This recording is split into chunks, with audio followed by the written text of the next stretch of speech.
بسم اللہ الرحمن الرحیم۔ حضرت ابو ہریرہ رضی اللہ تعالیٰ عنہ بیان کرتے ہیں، رسول اللہ صلی اللہ علیہ وآلہ وسلم نے فرمایا، جب مسلمان یا مومن بندہ وضو کرتا ہے اور وہ اپنا چہرہ دھوتا ہے تو آنکھوں کے دیکھنے سے ہونے والی تمام خطائیں پانی کے ساتھ یا پانی کے آخری قطرے کے ساتھ اس کے چہرے سے نکل جاتی ہے۔ پس جب وہ اپنے ہاتھ دھوتا ہے تو اس کے ہاتھوں سے جو خطائیں سرزد ہوتی ہے وہ پانی کے ساتھ یا پانی کے آخری قطرے کے ساتھ اس کے ہاتھوں سے نکل جاتی ہے۔ پس جب وہ اپنے پاؤں دھوتا ہے تو اس کے پاؤں سے جو خطائیں سرزد ہوتی ہے پانی کے ساتھ یا پانی کے آخری قطرے کے ساتھ اس کے پاؤں سے نکل جاتی ہے، حتیٰ کہ وہ گناہوں سے صاف ہو جاتا ہے۔ حضرت عثمان رضی اللہ تعالیٰ عنہ بیان کرتے ہیں، رسول اللہ صلی اللہ علیہ وآلہ وسلم نے فرمایا، جب کوئی مسلمان فرض نماز کا وقت ہونے پر اس کے لیے اچھی طرح وضو کرتا ہے اور اس کے خشوع و رکوع کا اچھی طرح اہتمام کرتا ہے تو وہ اس نماز سے پہلے کی ہوئی گناہوں کا کفارہ بن جاتی ہے، بشرطیہ یہ کبیرہ گناہوں کا ارتکاب نہ ہو، اور یہ فرض نماز سے صغیرہ گناہوں کا معاف ہو جانا ہمیشہ کے لیے ہے۔ حضرت عثمان رضی اللہ تعالیٰ عنہ سے روایت ہے کہ انہوں نے وضو کیا تو 3 مرتبہ اپنے ہاتھوں پر پانی ڈالا، پھر کلی کی اور ناک جھاڑی، پھر 3 بار اپنا چہرہ دھویا، پھر 3 مرتبہ کہنیوں سمیت اپنا دایاں ہاتھ دھویا، پھر 3 مرتبہ کہنیوں سمیت اپنا بایاں ہاتھ دھویا، پھر اپنے سر کا مسح کیا، پھر 3 مرتبہ اپنا دایاں پاؤں دھویا، پھر 3 مرتبہ بایاں، پھر فرمایا، میں نے رسول اللہ صلی اللہ علیہ وسلم کو دیکھا، آپ نے میرے اس وضو کی طرح وضو کیا۔ پھر فرمایا، جو شخص میرے اس وضو کی طرح وضو کرتا ہے، پھر وضو کیا، پھر فرمایا، جو شخص میرے اس وضو کی طرح وضو کرتا ہے، پھر 2 رکعت پڑھتا ہے اور وہ اس دوران اپنے دل میں کسی قسم کا خیال نہ لائے تو اس کے سابقہ گناہ بخش دے جاتے ہیں۔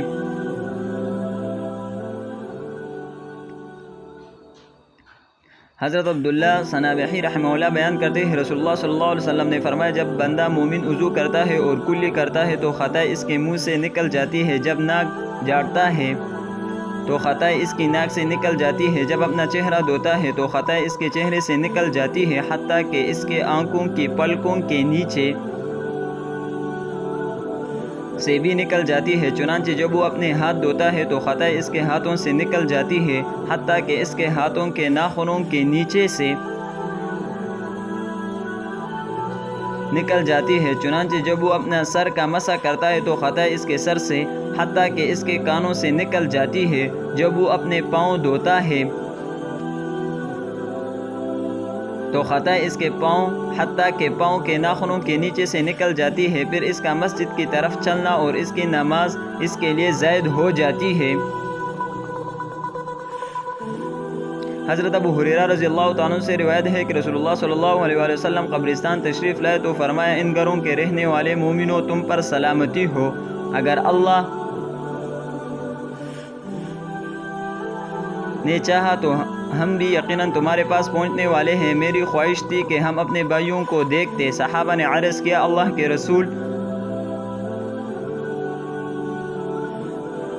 کیا ہم آپ کے بھائی نہیں ہیں؟ آپ صلی اللہ علیہ وآلہ وسلم نے فرمایا، تم میرے ساتھی ہو اور ہمارے بھائی وہ ہے جو ابھی نہیں آئے۔ صحابہ نے پھر عرض کیا،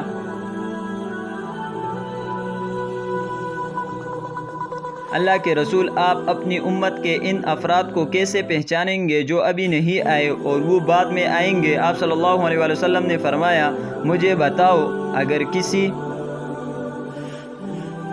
شخص کا سفید ٹانگوں اور سفید پیشانی والا گھوڑا سیاہ گھوڑوں میں ہو تو کیا وہ اپنے گھوڑے کو نہیں پہچانے گا؟ صحابہ نے عرض کیا، کیوں نہیں؟ اللہ کے رسول ضرور پہچان لے گا۔ آپ صلی اللہ علیہ وآلہ وسلم نے فرمایا، پس وہ آئیں گے تو وضو کی وجہ سے ان کے ہاتھ، پاؤں اور پیشانی چمکتی ہوگی، جب میں حوض کوثر پر ان کا پے شروع ہوں گے۔ حضرت انس بن مالک رضی اللہ تعالیٰ عنہ بیان کرتے ہیں، میں ابی بن کعب اور ابو طلحہ رضی اللہ تعالیٰ عنہ بیٹھے ہوئے تھے، بس ہم نے گوشت روٹی کھائی، پھر میں نے وضو کے لیے